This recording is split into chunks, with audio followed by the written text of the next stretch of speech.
is Bobby Watson.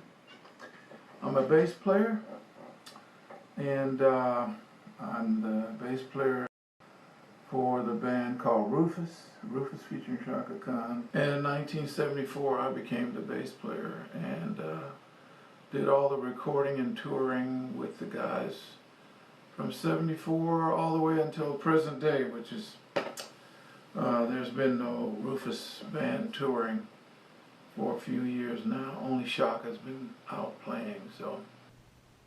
But who knows, we're all still alive. I may get a call someday going, hey, put down that walker and come to rehearsal.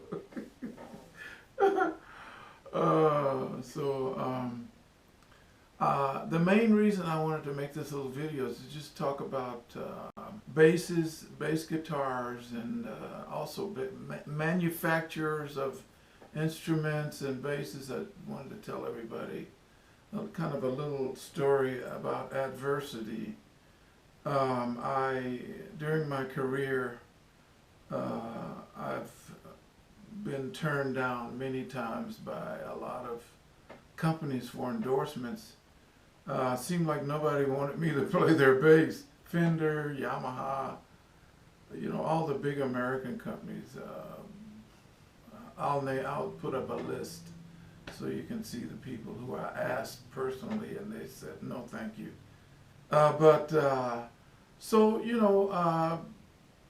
As usual, when things like that happen to me, I take it as a different path I need to take. So instead of going the easy way through life, oh yeah, sure, we'll give you how many basses you want, what colors do you want? Instead of having that happen to me all the time, when people say no, you do something else. And I was really lucky. I've only had two main basses in my life, and the second bass I have right here, Paris, has been with me, and this is really an amazing instrument. I got turned down by Yamaha for a tour that I was doing in 2001. Verdine White of Earth, Wind and Fire plays Yamaha basses.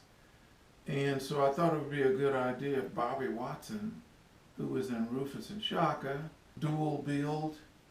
But we're doing 60 shows that year. Almost all of them would sell out for sure. Amphitheaters, arenas, big places. A lot of exposure, a lot of press. I thought, wow, it'd be great if I played a Yamaha like Verdine, and that both of us could do, put our arms around each other and go, hi, we're Yamaha guys. But I called the Yamaha R&D, Research and Development here in Los Angeles, and the guy said, we're not taking any new endorsers this year. Sorry, dude, go elsewhere for your needs. So I took that adversity, and I just went to Guitar Center and bought me a Fender Deluxe 5-string jazz bass, stock, and played it. And I'm so glad I played that instead of the Yamaha, because that bass had the Rufus vibe, the Rufus sound. It enabled me to mix it up with John Robinson on drums and, pull him back into the pocket when he tried to pull away. Tony Maiden pulling away, I was able to pull all those guys, pull the rhythm section back into a nice pocket with that Fender bass. It gives you the right tone, enough bottom, and when you're on stage in an arena, the only way you hear each other is through monitors. And I made sure I had John had a lot of bass, and Tony had bass, and Shaka had bass in her monitor too, because it's about feeling each other when you're playing music. So, but that was a funny story, because the Yamaha company turned me down, and the first show, John Robinson, our drummer, was a Yamaha drum guy. He endorsed Yamaha drums. And so I was prepared for Yamaha reps to be showing up at each of the dates we had, and I told Bear, don't let any Yamaha guys in the dressing room. Make them wait in the hallway, because I was pissed and acting childish. So the first arena show we did was in Miami, and Rufus and Earth, Wind and Fire. We put a big show, sold out, people all over the place, and press and stuff, and we're back in the dressing room, and Bear's got the Yamaha guys in the hallway, wait. And finally, the whole thing's gone, and everybody's eating and drink and talk, and we're heading out to the bus. And the Yamaha guys are still waiting there, and one of the guys grabbed me. He says, "You're the guy that told us that we couldn't come in the dressing room. We wanted to talk to John." I said, "Well, you can talk to him now." And the guy says, "Why are you so pissed?" And I took a minute, I stopped, and I told him, I said, "Look, I've been snuffed by Yamaha on 2 continents. Once in Japan, and now here in the U.S. They wouldn't even not give me a bass. They wouldn't even loan me a bass to use for the tour. And I thought it would be a great idea to have me and Bertie both playing Yamaha bass." And the guy looked at me, he says, "Oh man, I'm so sorry. Please believe me, Bobby Watson, all Yamaha people are not like that.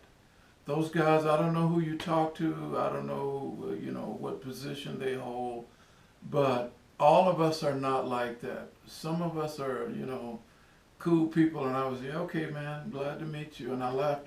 In the morning, when we were coming out to the bus to, leave Miami and go, we had to fly to Atlanta for the next show. The guy was in the lobby of the hotel, and he saw me, the same Yamaha rep, and he came up to me and he gave me a Nathan East EQ box, $300 they cost. And he said, here's a token just from me, so you'll know that all Yamaha guys, and I don't want you to forget it, next time you come, I may be able to get you a bass to give you."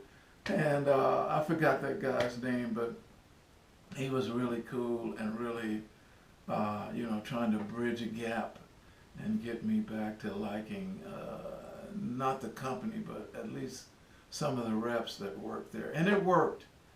And so, but I didn't, I kept playing my Fender. I did not get a Yamaha bass. I just kept playing my Fender for the whole tour until the planes hit the buildings in New York and cut the tour short. But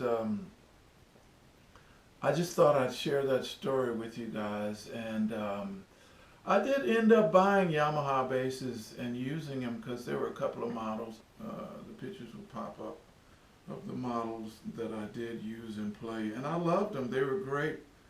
The bottom on some of those NE1s,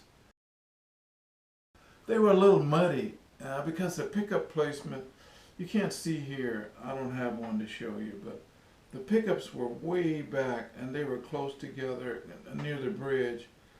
And I've found over the years that the front pickup, the neck pickup, at least if it's closer to the end of the fretboard, for some reason they give you a nice, sweet, punchy bass, low end, bottom on the bass. And the Yamaha basses were pushed way back in a different position. And they sounded good, but they were muddy. Often I could tell they were a little bit muddy, And if you're playing a large hall or somewhere where you really need to have that tight, precise tone, where you got the bottom where it should be, the mid where it should be, and the highs, then the guy at the desk mixing doesn't have to do a lot of playing with your sound. He can just pull it up and put it right there where it needs to be under the kick drum, and you're happy going on your way for the whole show. So that's what Paris does for me. This was the main bass I had during my 7-year stint in China playing for Jane Zhang. And the Chinese guys love this bass because the guy told me, he said, hey man, when we take a week to set up the stage and all the flying pianos and, you know, all that effects and everything, and, you know, getting the vocals and mixing everything, he says, when we get to your bass and you plug it in, we just pull up the fader and that's all we do. So that made me really happy to hear that. That's a good bass. I love it. I'll tell you how it came together a little bit later in this video.